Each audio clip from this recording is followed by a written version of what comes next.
Hi అండి, welcome to Krishna Seetha YouTube channel. Prema Panjaram part 3 వరకు అయితే ఇప్పటి వరకు చెప్పానండి. అలానే ఈరోజు పార్ట్ 4 అనేది కంటిన్యూ చేస్తున్నాను. ఎవరైనా మన ఛానల్ని కొత్తగా చూసేవాళ్ళు ఉంటే పార్ట్ 3 వరకు చూస్తే పార్ట్ 4 అనేది స్టోరీ ఏమిటనేది క్లియర్గా అర్థమవుతుంది. అలానే కొత్తగా చూసేవాళ్ళు మన ఛానల్ని సబ్స్క్రైబ్ చేసుకోకపోతే సబ్స్క్రైబ్ చేసుకోండి. అలానే వీడియో నచ్చితే లైక్ చేయండి. అప్పుడు రామయ్య ఇలా అంటాడు, అది కాదు వంశీ, ఇలా పెళ్ళవ్వకుండా బయటికి తిరగడం బాగోదు కదా, చూసేవాళ్ళు నోటికి వచ్చినట్లుగా మాట్లాడుకుంటారు అని చెప్తాడు. అప్పుడు వంశీ అంటాడు, ఇందులో తప్పేముంది మామయ్య, ఎలాగా ఒక నెల రోజుల్లో మాకు పెళ్లి జరుగుతుంది, ఈలోపు బాగా పరిచయం అవుతామని చెప్తాడు.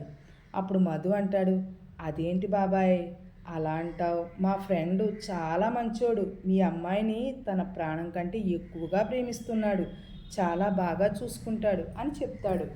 అప్పుడు రామయ్య అంటాడు, అదేంటి మధు అలా అంటావు, ఎంతైనా ఆడపిల్లని కన్న తండ్రిని కదా, నా భయం నాకుంటుంది అని చెప్తాడు.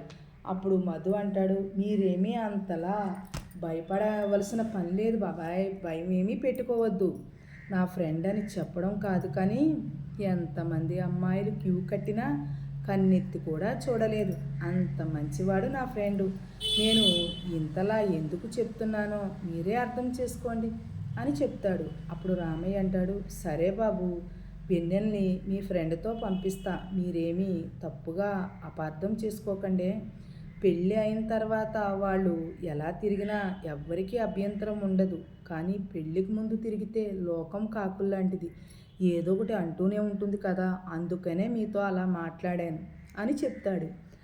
అని చెప్పి రామయ్య లోపలికి వెళ్ళిపోతాడు. ఈలోపు మధు కూడా వంశీతో ఇలా అంటాడు, సరేరా వంశీ, నేను కూడా బయలుదేరతాను మరి అని చెప్తాడు.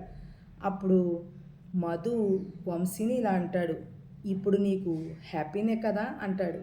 అప్పుడు వంశీ అంటాడు, హ్యాపీ కాదు, మాటల్లో చెప్పలేని ఆనందం, చెప్పడానికి ఎన్ని మాటలు చెప్పినా తక్కువే అంటాడు. మధు అంటాడు, మా చెల్లిని జాగ్రత్తగా చూసుకోమరే అని చెప్పేసి వెళ్ళిపోతాడు. ఆ తర్వాత లోపల నుంచి వెన్నెల రెడీ అవ్వి వస్తుంది. అందంగా రెడీ అవ్విన వెన్నెలని చూసి రెప్ప వాల్చకుండా అలా చూస్తూ ఉండిపోతాడు వంశీ. ఈలోపు రామయ్య వచ్చి, ఇంక బయలుదేరండి బాబు అని చెప్తాడు. వంశీ ఒక్కసారిగా తులుక్కుపడినట్టుగా లేచి అలాగే మామయ్య అని చెప్తాడు. ఇద్దరూ బైక్ మీద వెళ్తారు. వెళ్ళేటప్పుడు వంశీ ముఖంలో చిరునవ్వు చూడాలి, కోటి కాంతులు దీపాల వెలుగుల్లా వెలిగిపోతుంది మొహం. వెన్నెల్ని వంశీ ఇలా అంటాడు, మిమ్మల్ని ఫస్ట్ టైం నేను గుళ్ళోనే చూశాను కాబట్టి మనం ఫస్ట్ గుడికి వెళ్ళి దేవుడి ఆశీర్వాదం తీసుకుందామని అంటాడు. అప్పుడు వెన్నెల అలాగేనండి అని చెప్తుంది. ఇద్దరు గుడికి వెళ్తారు. వెళ్ళిన తర్వాత దేవుడి దర్శనం చేసుకుంటారు. ఆ తర్వాత వెన్నెలతో వంశీ ఇలా చెప్తాడు, ఈ గుడి అంటే నాకు చాలా ఇష్టం అని అంటాడు. అప్పుడు వెన్నెల ఎందుకో తెలుసుకోవచ్చా అని అడుగుతుంది. అప్పుడు వంశీ ఇలా వెన్నెలతో చెప్తాడు, నువ్వు అడగకపోయినా ఈ గుడి మహత్యం గురించి నేను చెప్తాను, ఎందుకంటే ఈ గుడికి ఒక ప్రత్యేకత ఉంది, ఇది శివుడి గుడి కదా, ఆ శివయ్య ఆజ్ఞ లేనిదే చీమైనా కుట్టదంటారు.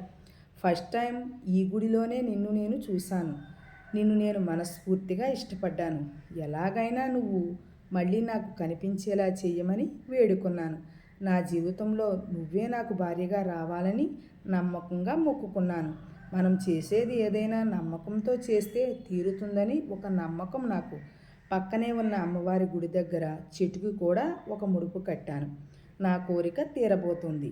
అప్పుడు వెన్నెల ఇలా అంటుంది, నాలా అమ్మాయిలే పూజలు చేస్తారనుకున్నాను, మీ అబ్బాయిలకు కూడా దేవుడంటే పర్వాలేదు, బాగానే ఉంది భక్తి అంటుంది.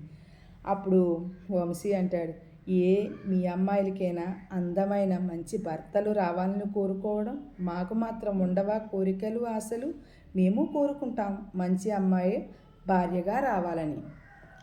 అలానే పార్ట్ 5 అనేది నెక్స్ట్ వీడియోలో చూడండి. అలానే వీడియో నచ్చితే ప్లీజ్ లైక్ సబ్స్క్రైబ్.